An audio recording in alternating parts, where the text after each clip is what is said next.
बिस्मिल्लाहिर्रहमानिर्रहीम।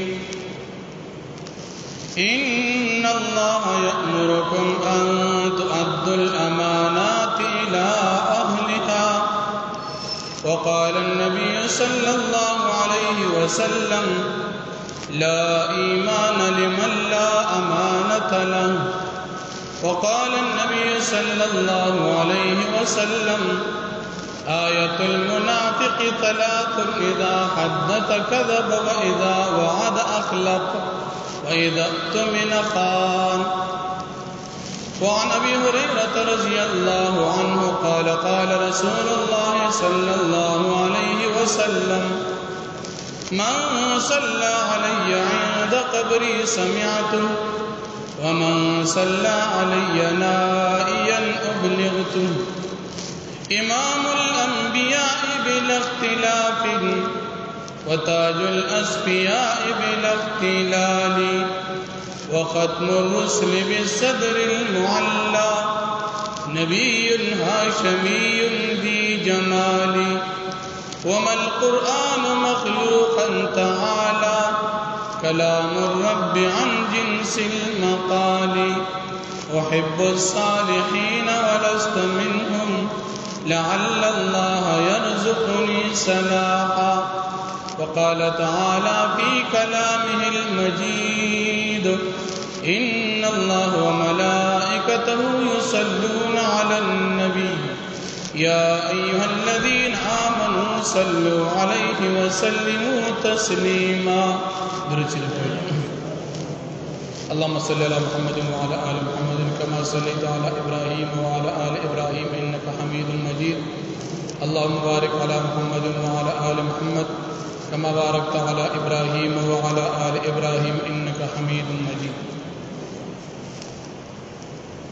अल्लाह रब्बुल आलमीन हम औतास बांदिली फजल इनाम एहसान करे दे कि तमाम मखलूक़ात की अशरफुल मखलूक़ात इंसानान पैदा करी।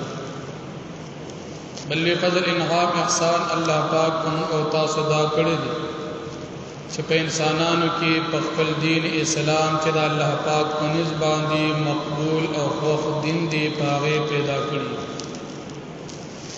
बल्ले फजल इनाम एहसान अल्लाह पाक हम औतास अदा करे दे कि मुसलमानान के द इमामुल अंबिया मुहम्मदुर रसूलुल्लाह सल्लल्लाहु अलैहि वसल्लम उम्मतियान पैदा करी। बल्ले फजल इनाम एहसान अल्लाह पाक हम औतास अदा करे दे कि द नबी करीम सल्लल्लाहु अलैहि वसल्लम प उम्मत के क़यामत नज़दीक औ या डली जुड़ेगी पागे डल की निजात वाल जमात अहल सुन्ना वल जमाआ बन अल्लाह पाक मन औतास पैदा करी। दादा अल्लाह रब्बुल आलमीन पम औतास बांदिलवी फजल इनाम एहसान दे ददीद पार मंगा औतासो इस किस्म मेहनत और ख्वारी न दे करी। ददीद पारा मंगा इस किस्म दुआ इस किस्म जानी माली तकलीफ न दे करी। दादा अल्लाह पाक हम औतास बांधे मुफ्त के लिए फजल इनाम एहसान वर्नक द अल्लाह रब्बुल आलमीन द तरफ न पमंग औतास दा फजल नवे इंसान न इलावा पबल मखलूक के पैदा याद मुसलमान न इलावा पबल दिन बांधे पैदा हुई याद नबी करीम सल्लल्लाहु अलैहि वसल्लम द उम्मत न इलावा पबल उम्मत के पैदा हुई औ या पदरी औ या जमाअतुन की अहल सुन्ना वल जमाअन इलावा पबलकम गुमराह डल के पैदा हुई नुपागी के मंग औतासो अल्लाह रब्बुल आलमीन पैदा कवल शू लेकिन कमंग औतास बांदिली फजल इनाम एहसान उको कि मंग औतासो इंसानान मुसलमानान द नबी करीम सल्लल्लाहु अलैहि वसल्लम उम्मतियान अल्लाह पैदा दादा अल्लाह रब्बुल आलमीन पमन औतास बांदिलवे फजल इनाम एहसान दी पदीबान औतास अल्लाह पाक शुक्रिया अदा को अल्हम्दुलिल्लाह।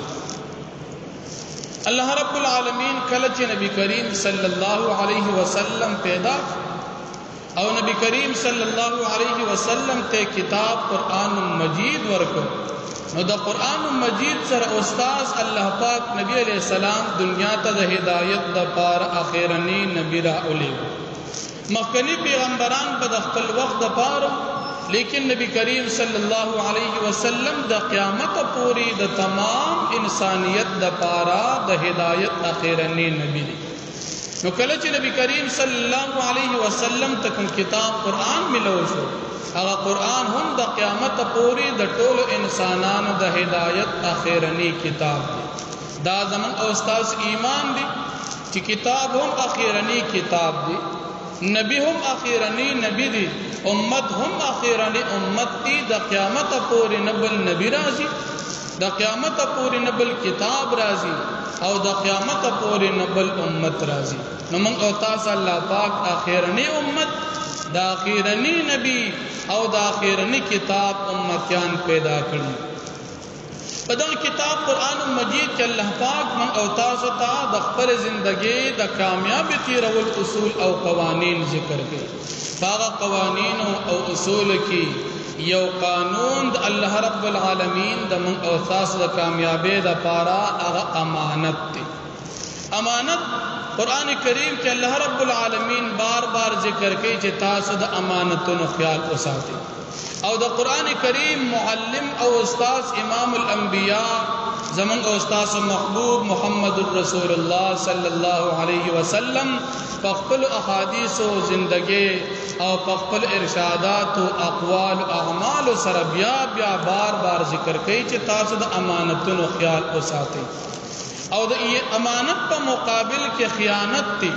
نو امانت ادا کول دا فرض دی، او د امانت کې خیانت کول دا حرام دی. د فرض پرې خودل حرام دی، او د حرام پرې خودل فرض. فرض د قرآن کریم نه چې یو حکم ثابت شي په قطعی ثبوت او قطعی دلالت لحاظ سره چې یو حکم ثابت شي ناغي ته فرض وي، او د یو سیس پرې خودل چې په قطعی ثبوت قطعی دلالت دلیل سره ثابت شي ناغي ته حرام وي. نو فرض ادا کول ضروری وي، او د فرض پرې خودل حرام وي، او د حرام پرې خودل فرض وي، او حرام کول حرام او ناروا وي. دغه امانت قرآن کریم کې الله پاک او تاسو ته بیا بیا ذکر کوي. کوم وخت چې نبی کریم صلی الله علیه وسلم الله رب العالمین وتا نبوت ورک، نبی کریم صلی الله علیه وسلم لا هجرت نو کړي. د نبی علیہ الصلوۃ والسلام دا نبوت نه وړاندې د مکه مکرمه د بیت الله شریف دا خدمت با اگر چې زمانہ د جاهلیت په خدا خلق یو لوی اعزاز او خپل اکرام غنو چې کوم سړی به د بیت الله شریف او یاد حاجانو خدمت کوي.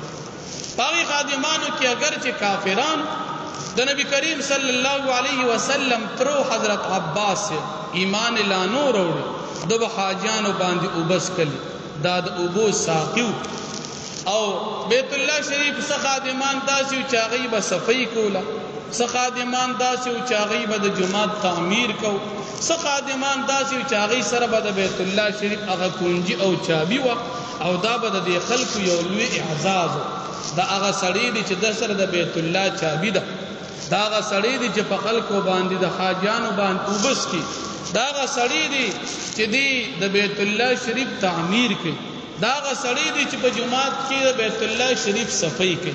دا بډو اعزاز.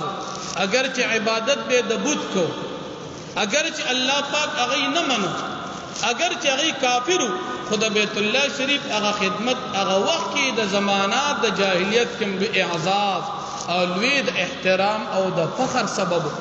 په دغه وخت کې یو صحابي دی حضرت عثمان ابن طلحه رضی الله عنه دی په خپل باندې خپل حالت او واقعا ذکر کړي.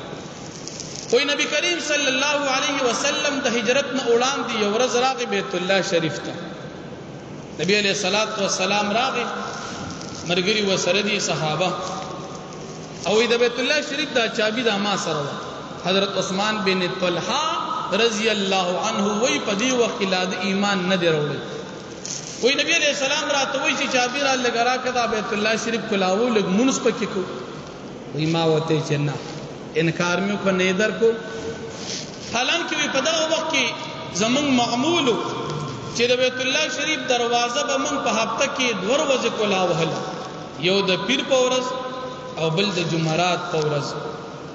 خو په دغه ورځ نبی علیہ السلام چابي وغوښتله، ما ولا ور نکړه. وی نبی کریم صلی الله علیه وسلم راته وی عثمانه دا چابي به یو ورځ زما په لاس کې او ته به مانه چابي غواړې زه به تعالی درکوم. نبی علیہ الصلوۃ والسلام وی دا خبره چې راته وکړه، وی ما وته چې په دغه وخت کې به قریش ذلیل وي ختم شي به چې چابي بستا لاس لرازي.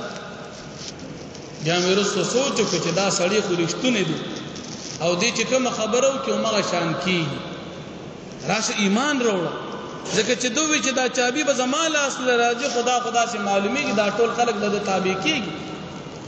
ایمان وروړه.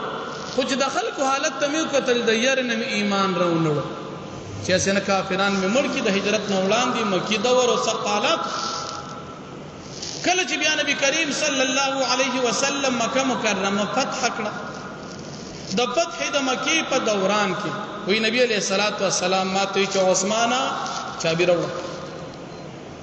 تو بعضی روایتو کې راځي چې عثمان ابن طلحه رضی الله عنه چابي واخیستل او د کعبه چت وخته چې چابي را نوانه. نبی علیہ السلام اور حضرت علی رضی الله عنه اولیګه چې ورشه چابي ته پزور راوړل، پزور رانه چابي واخیستل. نبی کریم صلی الله علیه وسلم د بیت الله شریف دروازه کولو کړه. نبی علیہ السلام سره د ملګرو بیت الله تدن شمونز او واپس وروت.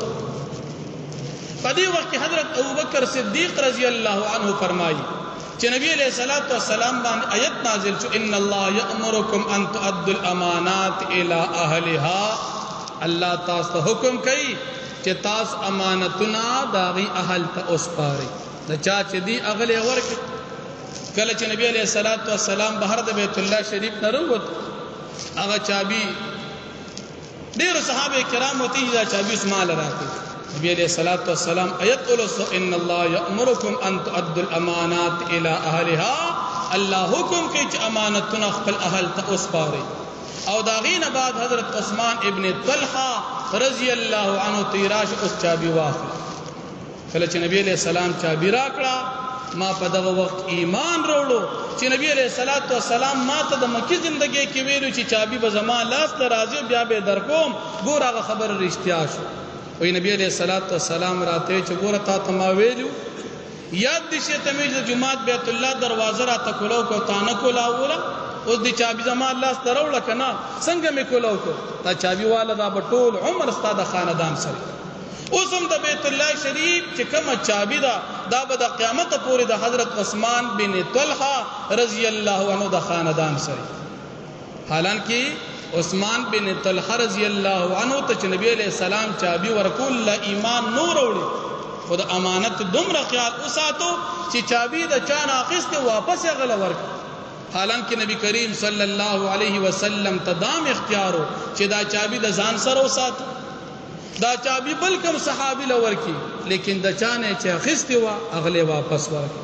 امانت ادا کول دا ضروری دی. اوس په امانت کې چې څو خیانت کوي نبی کریم صلی الله علیه وسلم فرمایي لا ایمان لمن لا امانت له. کم انسان چې امانتدار خیال نه ساتي د کی ایمان ني. بل نبی کریم صلی الله علیه وسلم فرمایي آیت المنافق ثلاث. د منافق درې علامې دي. اذا حدث كذب، کلم چې خبرې کوي نه دروغ وي، حقیقت یو وي او دی لګیاوي د ځان پکې وي. خبر یو شانی او دی بل شان کې، معاملو واقعا یو شان او دی بل رنگ بیانې، خبر به سموي او دی خرابه بیانې. دا کار د چا دی؟ دا د منافق دی. او بیا نبی علیہ السلام فرمایي اذا حدث كذب واذا وعد اخلف. او کله چې وعده ور سره چا سره وعده کوي نو د خپل وعده خلاف ورزي کوي. وعده کې لکه تعالی بزستا پیسې ستا په ما قرض دي را روان جمعې پورز به درکوم، بیا د جمعې پورز پټ شي. کله وای زوی تعالی را روانه میاش کې په اول تاریخ درکوم، هغه اول تاریخ کې موبایل بند کې پټ شي. دا د وعده خلاف ورزي نبی کریم صلی الله علیه وسلم فرمایي دا کار د منافق دی. او بیا څه فرمایي و اذا اؤتمن خان او کله چې وسه امانت کې خود شي نو دی په کې خیانت کوي. نو امانت کې خیانت کول کار د مسلمان نه دی، کار د منافق دی. الله پاک دې او تاسو د دې درې واړو علامو د منافق نه اوسات. نو د وادي خلاف ورزي، دروغ ویل او امانت کی خیانت کول دا کار د منافق. اوس امانت دا کوم سیس امانت دی؟ مسلمان سره ټوله زندگی امانت ده د الله پاک. د مسلمان جبا دا امانت ده، د مسلمان لاسونه خپې دا د سره امانت دي، د مسلمان مال دا امانت دي، د مسلمان بچی اولاد دا امانت دي، د مسلمان عہدہ او مرتبه دا امانت دي، د مسلمان عزت دا د سره امانت دي، د مسلمان مال دا د مسلمان سره امانت. تر دې حد پوری چې د مسلمان د سر نه تر د خپو پوری دا ټول وجود دا د سره د الله امانت دي. اوس کو پدې کې کله خیانت وکي نو دی به پدې خیانت باندې منافق شمار شي. دا کار برده د منافقانو وي. کاغه امانت په هر یو ځای کې د خیانت وکي نو پدې کې به دا مسلمان د منافقانو په کار کې شمار شي. د دې وجنه مسلمان باندې د هر امانت خیال ساتل ضروری دی. اوس یو مسلمان سره مال د په حلال طریقې ګټل دي، دا مسلمان به دا مال د الله پاک یو فضل او احسان ګڼي.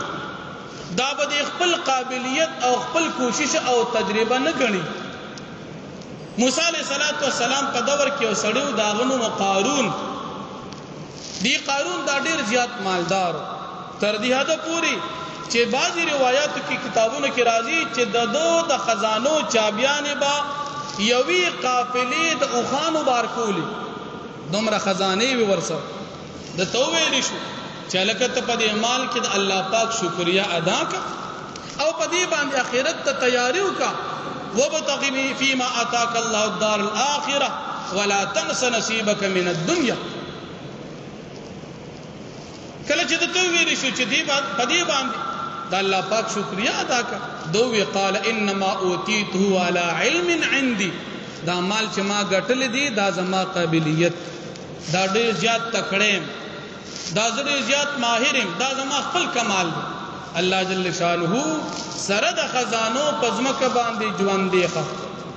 ګورا د سره مال خو مال امانت د الله، مال په الله پاک فضل کړو، خود د مال استعمال غلط کو. دوی دا مال زما خپل کمال دی، دوی دا مال زما خپل قابلیت دی. نو انسان کې د کمال خپل سدي. د انسان پیدایش محتاج دی، د انسان زندگی ټوله محتاج ده. تر دې پورې چې د انسان د پیدایش نه واغله تر د مرګ پورې یو سکند د محتاجین علاوه نشته. داسې سکند نشته چې مسلمان انسان د محتاج ني. د سترګې په غړولو کې ته محتاج نو تکبر پس کې، پسا خستلو کې ته محتاج نو تکبر پس کې، په صحت کې ته محتاج، په رزق کې ته محتاج، په ګرځېدو کې محتاج، په اولاد کې محتاج، په مال کې محتاج نو د تکبر وکړه. دوی دا زما خپل کمال دی. الله جل شانه دا مال د تکبر د وجنه او د خپل کفر د وجنه پزمکه باندې ژوندۍ خخو سره د خزانو لاندې لاړ. معلومه دا شو چې په مال کې کامیابی نشته. معلومه دا شو چې د مال کې د خیانت او په مال باندې د تکبر د وجه انسان انجام خراب دی. که په مال باندې چاته نجات ملاوي دو قارون ته نجات ملاو شو، او په غریبی باندې که چاته تکلیف ملاوي دو امام الانبیاء زمونږ استاد محبوب محمد رسول الله صلی الله علیه وسلم ته دنیا کې تکلیف ملاو شوی. حالانکه امام الانبیاء په ټوله دنیا کې عزتمن شخصیت تیر شوی. معلومه دا شو چې په مال کې عزت نشته، په مال کې کمال نشته. کمال د الله رب العالمین د امانت په خیال ساتلو کې. یو انسان ته الله پاک اولاد ورکړي دي، د اولاد هم تاسو امانت. اوس کله اولاد تربیت دینی وکړو، اولاد دې قران تکینو، اولاد دې مدرسه کې داخل کو، اولاد دې نیکانو او د صلحو په مجالس کې کینو، اولاد به سبا نیکان وي. دانا چې دا بچی تعالی الله پاک درکړي دي او چې سپه تکي ناغه بکې. زمونږ باج مسلمانان ناپویا خپل اولاد د دین نه خبر ساتو او د دنیا په تعلیم باندې خبردار ساتو. د دنیا تعلیم د پاره موږ د خپل اولاد څومره سوچ کو. انګلیش میډیم سکولونو کې داخل کله چې لسم پاس کې داغې نه بعد ولا په کالج او په یونیورسيټي کې داخله وکړو او داغې نه بعد د اعلی تعلیم د پاره موږ بهر دنیا ته ولېګو. دا موږ داغه د دنیا د تعلیم سوچ کړی حالانکه موږ د خپل اولاد د تربیت د پاره د دینی تعلیم سوچ نه کړی. صحابه کرام ته ورګورو نبی کریم صلی الله علیه وسلم نه بعد د صحابه کرام دور ترتیب دو چې کوم سړی با یو عہده باندې یو مرتبه باندې په یو منصب باندې مقرر کېدو داغه به اول دینی امتحان اخیستو. معلومات به کو چې دی انسان په دین کې څومره مخکې دی انسان سره د نبی علیہ الصلوۃ والسلام د قران څومره تعلیم دی د نبی علیہ السلام د سنت څومره تعلیم دی. دومره د پوری تعلیم به چا سره ډیرو هغه منصب کې ناستو که تعلیم په دینینو منصب ته نه کې ناستو. دینی تعلیم نن زمونږ د مسلمانانو معاشره کې فساد بد امنی ظلمونه جهالت دا ذکر زیاتی چې په دینی تعلیم باندې توجه کم ده په نسبت د دنیوي تعلیم باندې. پکار دادا چې موږ مسلمانان خپل اولاد تربیت دینی وکړو پزید دې چې موږ دنیوي تعلیم ته توجه ورکو او دینی تعلیم نه خبر اوسات. زمونږ د مسلمانان اکثر اولاد بیا داسي وي چې د خپل مور پلار قدر نه پیژني. دنیوي تعلیم کړي هغه ای بی سی ویری هغه ټي او پین شټه چولی هغه د پلار په ساده کپړو باندې بدی ښکاری هغه د پلار په خسته سنت طریقه ګیره باندې بدی ښکاری هغه د پلار په خسته شکل صورت اسلامی باندې بدی ښکاری او که څوک تنه تپوس کوي د شرم چاته ویل نشي چې زاده ما پلار وجه سوي چې د دې بچی تعلیم دنیوي شوی د دینی تعلیم نه خبره دي. په دینی تعلیم کې دا چې مور چاته وي دینی تعلیم کې دا چې پلار چاته وي په دینی تعلیم کې دا چې سپینګری چاته وي دینی تعلیم کې دا چې قران چاته وي دینی تعلیم کې دا چې عالم چاته وي دینی تعلیم کې دا چې دین چاته وي. بس چې کله د دینی تعلیم نه خبري هغه دین تسبق ګوري هغه په خپل ای بی سی باندې فخر کوي او دا زموږ استاد معاشره ده. نن موږ مسلمانان په خپل پښتو بدی ښکاری موږ ډېر لوی تعلیم کړی دي چې په پښتو کې انګلیش استعمال کی انګریزي استعمال کی د انګریز په جواب باندې نن موږ مسلمان ته د عزت په نظر ګورو خو د قران په تعلیم باندې موږ خپل مسلمان بچی ته په نظر باندې په نظر د شفقت او د عزت باندې نه ګورو. موږ دې ته قدر نکو چې زما بچی په مدرسه کې تعلیم کوي خو کله زما بچی او لکه مخ ته اوتړلا او ټای واچولا موږ وي زمونږ بچی ډېر لوی تعلیم کوي او بیا چې کله په یو منصب او په یو مجلس کې راشي موږ پاغي باندې فخر کو دا زما بچی دی په پلانې یونیورسيټي کې تعلیم کوي او که زما بچی کله په مدرسه کې د ساربندیو کې پګړې په سر کې زما بچی کله قران کریم حافظ شي کله د قران کریم تعلیم سر ته ورسي قران په ناظره او په ترجمه او په حفظ ختم کی علم کې هغه د دستاربندي شي پګړې په سر شي موږ دا بچی خوشحالي بیا خوشحالي نه ګڼو. دا وجه څه ده زمونږ په ځل کې د دین قدر احترام نشتا. دا زمونږ د بچو د اولاد په تربیت کې خیانت دي. الله پاک به زمونږ استاد نه د دې تپوس کوي. دا اولاد د دې د پاره نه دي چې ای بی سی تعلیم په کوا دینی تعلیم په مکوا. ای بی سی تعلیم د یونیورسيټي د سکول کالجوم ضروری دي خود دین اولاد استاد بچی مونږ ضروری دي د دین اولاد استاد بچی په جبه قران ضروری دي د دین اولاد استاد په بچی په جامه باندې د نبی علیہ الصلوۃ والسلام سنت ضروری دي د دین اولاد استاد بچی په مخ باندې ګیره ضروری ده د دین اولاد استاد بچی ته د پلار منصب پیژندل ضروری دي. منګو تاسو نن څه پیژنو هغه نه پیژنو چې هغه کې پلار خپل قدر خپل بچی ته ورکی پلار ته د بچی قدر په دین کې ملاويږي. نن د دنیا خلک تاسو وګورئ خصوصا هغه مسلمانان چې زمونږ د دین نه خبره دي او هغه د انګریز په اقتدا کې خپل ترقی او عزت ګوري هغه د خپل نظر واچي. الته د بوډاګان د پاره خپل سنټر دی د بوډاګان د پاره خپل سنټر دی هغه ته پلار ته وی ورتلی شي نه نکتن وسی ورتلی شي سو کو تورځي خدمت هم سرکاري خلک کوي د پلار دیدار بچي نشي کولی. پلار د بچي په دیدار او په قتل باندې سترګړم دي شي د مور په قتل مور د بچی په قتل باندې هر وخت سترګې پلار وي لیکن داغي تربیت تزوین ورزي داغي تربیت تا لور نو ورزي داغي پلار او داغي مور چې په کوم وخت کې دی په خپو کې جنت پروت دی نبی کریم صلی الله علیه وسلم فرمایي چې د پلار پر رضا کې د الله رضا ده نبی علیہ الصلوۃ والسلام فرمایي چې د مور په خپو کې جنت دی لیکن د دې منصب نه زمنګ مسلمانان چې په کوم ځای کې ترقی پوری هغه منصب د دې نه غوړي محروم دي کله چې د پلار محتاج شو او تا د بډاګانو په یو سنټر کې واچو جنت به کوم ځای ګټي کله چې د مور محتاج شو خدمت ته او داغي په خپو کې جنت دی او تا خدمت ته نه پرېږي ته به جنت چرته ګټي جنت په اے بی سی کې نشته جنت د الله پاک په بندګۍ کې دی کله تا د دین قدر احترام او پیژندو او کله تا د خپل بچو دینی تعلیم وکړو دا بچي به سبا ته بډا شي ته خدمت ته محتاج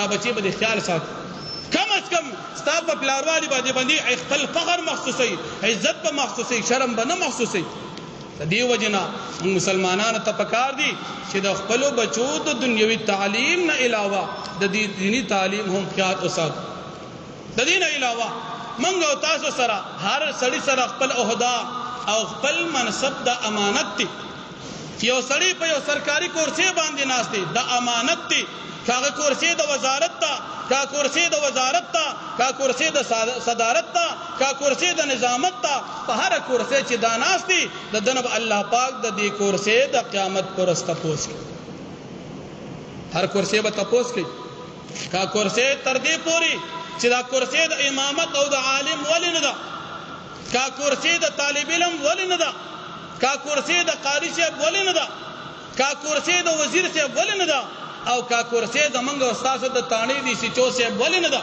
الله پاک ورته تپوس کوي دا امانت دی تدې امانت په کومه طریقې سره ته استعمال کې رشوت اخلي ناخلي ظلم کې ظلم نه کې خیانت کې خیانت نه کې چا باندې نه حق جرمونه ثابته کنه ثابته دا الله پاک تپوس کوي دا د قیامت پر تپوس کیږي دانا چې سړی په یو کرسي کې ناستو او دې په دې مرتبه کې اوچت شو او دې د خدای په مرتبه کې ناستو او د نور مسلمانان د بندګۍ په تخت باندې کې ناستل دا څه نه ده خلیفہ د مسلمانانو خلیفہ خامس عمر ابن عبد العزيز رحمت الله علیه چې ولی الله تابعی بادشاہ تیر شوی دی یو ورځ د غرمې په ټیم کې ملاستی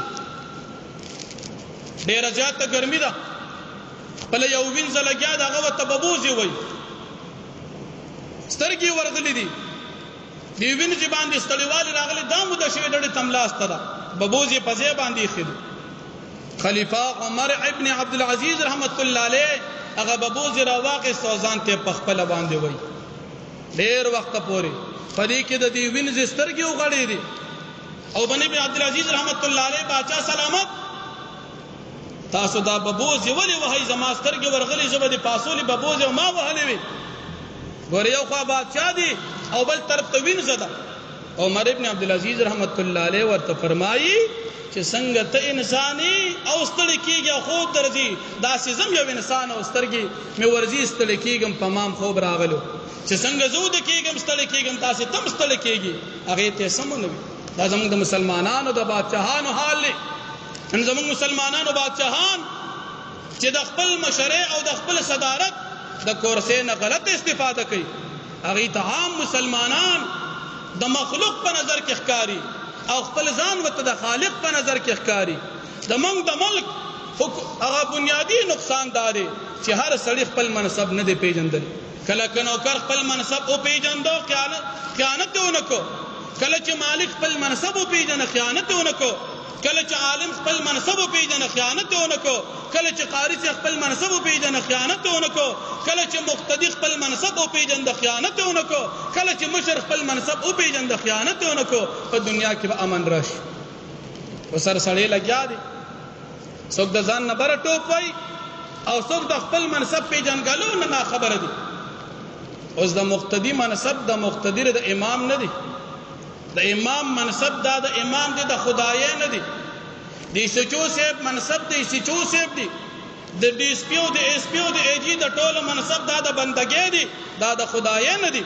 او کله دی منصب نه غلط استفاده او امانت کې خیانت وکړو الله رب العالمین بدن قیامت کې تپوس کې موږ مسلمانان اکثر دې چیز نه خبري مفتی اعظم پاکستان مفتی شفیع صاحب رحمۃ اللہ علیہ د آیت په تفسیر کې لیکي ان الله یامرکم ان تؤدوا الامانات الى اهلها. هغه وایي کوم یو سړی چې په یو منصب باندې ناست دی دا منصب د سر امانت دی. اوس کدی منصب باندې د غلطه پیدا واقعستله یو سړی د یو مرتبه او د منصب لایق نه دی او د پکینو لکه نن سبا چې کیږي وای دا مې وراره دی دی به دغه ځای کرسی باندې ناست دا مې خورایي دی دی په دې بل مرتبه کې ناست دی او دا مې زوی دی او پسې ډیګری باندې بدی ناست دی. اگر چې اهل د دین نوي ناغه روایت نبی علیہ السلام ذکر کړی دی چې په دې منصب استعمالون کې باندې الله پاک او د پیغمبر لعنت دی. نن مسلمانان دا څه نه کوي.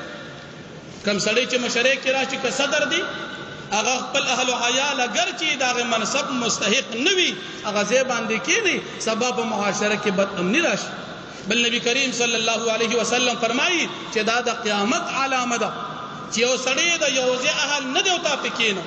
لکه نن سبا تاسو ګوري یو سړی به د غزې مستحق ني رشوت په استعمال کی دا سیټونه چې نن سبا په پیسو خرڅيږي نو دا خو د دې منصب دی اهل نه او سیټ واخلي. الکه امتحان سبا کیږي تر دونه پیسې راکا سبا په دې کورسې ته ناشته 2000 کسان به امتحان ورکړي ټول پیل شي او چا چې پیسې ورکړي په کې پاس شي. دا د دې منصب غلط استعمال دی. نو دا د امانت خیانت دی. نبی کریم صلی الله علیه وسلم فرمایي امانت کی خیانت کول لا کار د منافق. اوس کې یو مسلمان د جماعت خدمت کوي د سر د جماعت چاندا امانت دی دا ګوریاد ساتي که امام سره چاندا پراتی امام به خیانت نه کوي که د جماعت صدر او مشر سره چاندا پراتی دی به خیانت نه کوي. او کوم انسان چې د جماعت په چاندا کې خیانت وکړو نبی علیہ الصلوۃ والسلام د ارشاد مطابق دا خائن دی دا کار د منافق دی. دا ګوریاد ساتي. دنیا کې هر قسم خلق شته څوک به د جماعت په خزانچی باندې الزام لګی دی چاندی خوري باجی پکې ناپو یدا سی وی د جماعت په امامانو باندې فتوی لګی وې دی چاندا خوري باجی پکې په خپل استادانو فتوی لګی زمونږ د استاد چاندی خوري. دا ګوریاد ساتي چاندی خوړل د جماعت دا کار د مسلمان نه د کار د منافق دی. او کوم سړی چې دا چې خبرې کوي نبی کریم صلی الله علیه وسلم فرمایي دا دروغجن په دروغجن د الله لعنت پرې. اذا حدث كذب. کوم سړی چې دروغ وایي دا منافق دی. خیانت کی منافق او چې دروغ وایي منافق.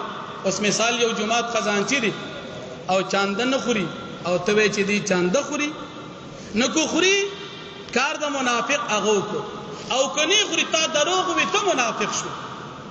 کم از کم خیال کو خپل عبادات خپل زندگی خپل د دنیا چې کوم دانه کا اعمال دي دا برباد نکو. اخرت کې ځان سره دومره توخه یوسو چې الله پاک ته بیا وړاندې کول شي چې الله دنیا کې میدان کې کړي او کنه منګه داسیو چې زمونږ خلی بے ځای خوځيږي په دروغ باندې خوځيږي په بل مسلمان په تهمت او په الزام کې چلےږي د بل مسلمان په غیبت کې خوځيږي د بل مسلمان په سپکوالي کې چلےږي د بل مسلمان خلاف په منصوبه کې چلےږي د بل مسلمان خلاف په سپک سپور کې چلےږي. نو دا ګوریاد ساتي دا بدن الله پاک تپوس دا امانت دی امانت کې تا خیانت کو قیامت کې به الله پاک وړاندې به هر انسان جواب دی ہوئی. دا چې بنوي چې استاد به جواب وای او مقتدی به نه وي. مقتدی بخپل جواب وای امام بخپل جواب وای مشر بخپل جواب وای او ځوان او کشر بخپل جواب وای. هر انسان بخپل جواب ته ځان ساتو ځان تیار ساتل پکار دی. الله جل شانو دې مونږ او تاسو د هر قسم خیانت نه اوساتي او الله پاک دې مونږ او تاسو ته امانتدار سره زندگی تیرول توفیق راکړي. الحمدلله رب العالمین والعاقبۃ للمتقین والصلاة والسلام علی اشرف الانبیاء والمرسلین وعلى آله وصحبه اجمعین.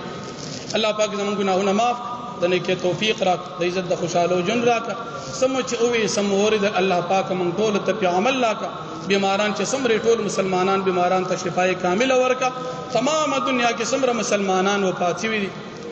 موږ دې محله کې بل ورځ یو زنانه وفات شوه ګلزار دي خور دوه کې چې الله پاک ټول مسلمانانو سره مغفرت تام نصیب پسماندگان ته الله پاک صبر جمیل ورکي.